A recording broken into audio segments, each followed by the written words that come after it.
ये मरियम भट्टू कौन है? ये बुशरा बीबी की हमशीरा हैं जी। क्या कभी इलेक्शन लड़ी है?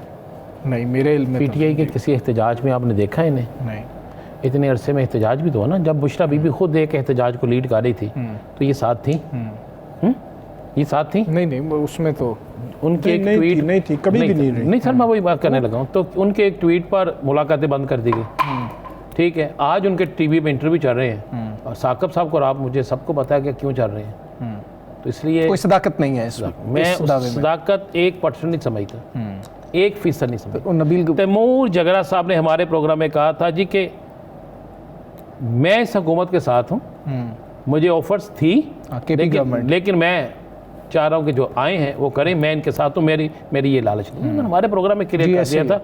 तो अब मरियम भट्टू साहिबा जो हैं उनको याद आया, तो मैं समझता हूँ कि 5 अगस्त के किसी भी एहतजाज में हम यकीन रखेंगे वो सबसे आगे होंगे अपनी बहन के लिए, ताकि पता चल सके कि वो वाकई कितना दिल में उनके दर्द है। आगे आवाज़ आज नबील को देखें। ये बातें मुझे एक बड़े पीपल्स पार्टी के एक और ज़िम्मेदार शख्स ने, ज़िम्मेदार है, अच्छे ओहदे पे है, आईनी ओहदे पे है, मुझे उसने भी ये बात की कि मुलाकातें तो चल रही हैं, बातें चल रही हैं, कुछ चीज़ें तय हो सकती हैं। उसने कहा लेकिन कुछ रुकावटें भी हैं।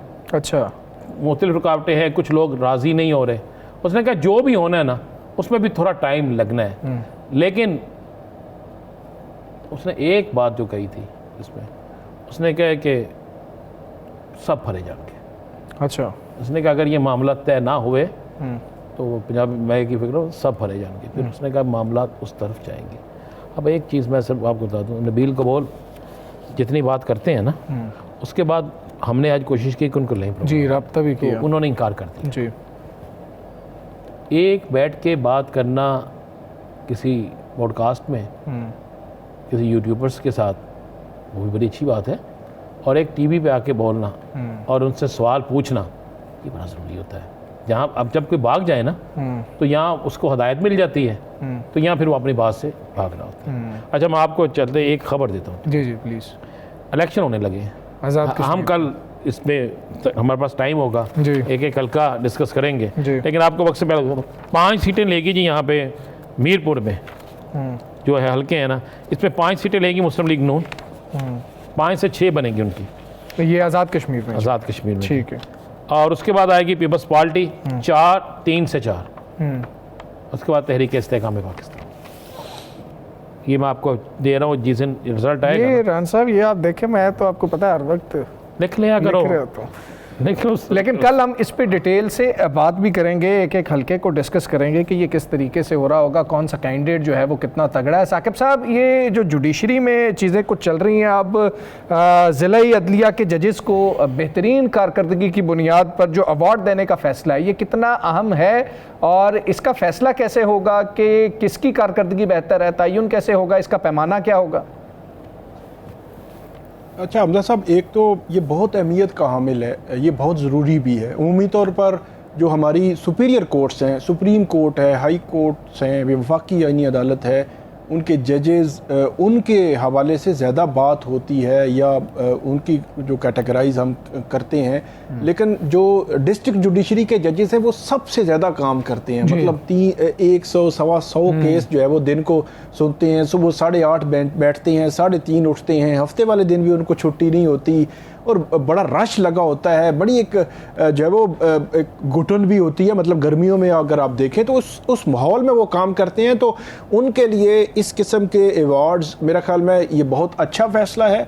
और जो आपने पूछा कि कारकर्दगी का बुनियाद क्या, बुनियाद कारकर्दगी की आपकी कि आपने किस तरह केसेस निपटाए हैं, आपकी जजमेंट्स की रेशो क्या है, आपकी जो जजमेंट आप देते हैं वो जब सुपीरियर कोर्ट में जाती है वो बरकरार रहती है या नहीं रहती। तो ये 3-4 मेजर जो पैरामीटर्स हैं उनकी बुनियाद पर फिर इसमें जो एडिशनल सेशन जजेस हैं, फैमिली कोर्ट्स हैं, जुडिशल मजिस्ट्रेट्स हैं, जो ख़वातीन जजेस हैं, तो 4-5 कैटेगरीज हैं जिनमें से एक जज को जो है सिलेक्ट किया जाता है। 6 जजेस इस्लामाबाद से सिलेक्ट किए गए। इसी तरह लाहौर हाई कोर्ट, सिंध, बलूचिस्तान और पेशावर हाई कोर्ट से भी ये नाम आने हैं। तो ये एक अच्छा फ़ैसला है। जजेस की हौसला अफजाई इस तरह जो है वो ज़रूरी है और इसके असर भी पॉजिटिव आएगा। बिल्कुल ठीक है जी, आप समझते हैं कि ये एक बेहतर फ़ैसला है। हम यहाँ पर एक ब्रेक लेंगे, ब्रेक के बाद वापस आते हैं। स्टे विद अस।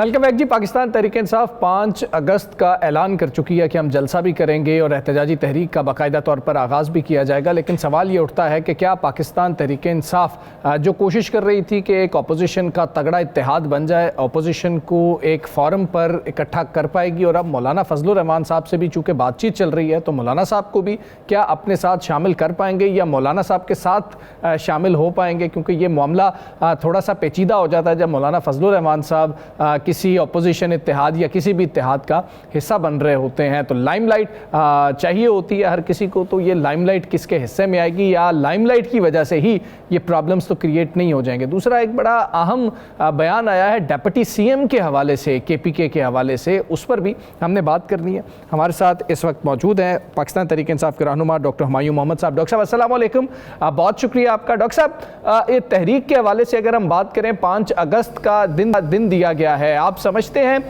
कि आपने अपने सपोर्टर्स में अभी या पाकिस्तान तहरीक इंसाफ के जो फॉलोअर्स हैं उनमें वो जोशो वलवला अभी तक देखा है, या वो सीरियस आपको वो या संजीदगी उनमें नज़र आई है कि वो संजीदा ले रहे हैं इस कॉल को? अभी तक शायद कॉल उस तरह से दी भी नहीं गई और शायद लोग भी बार बार के वादों दावों से थक चुके हैं।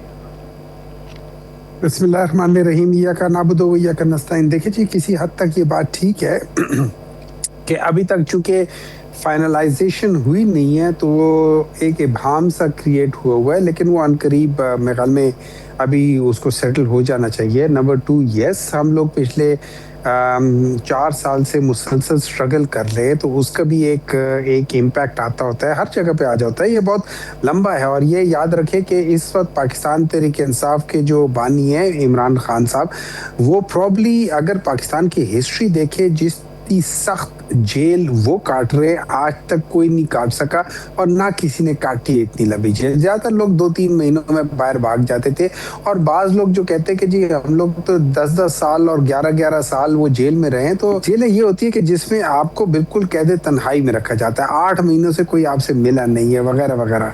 खैर, इसको चले जाते हैं। मेरे लिहाज से अगर आप ये देखें कि क्या JUI और पाकिस्तान तहरीक इंसाफ मिल सकते हैं, मेरे ख्याल में अगर मैं देखता हूँ ना, तो जो टाइम करवट ले रहा है वो इन दोनों को खुद ही मेरे ख्याल में करीब ला रहा है।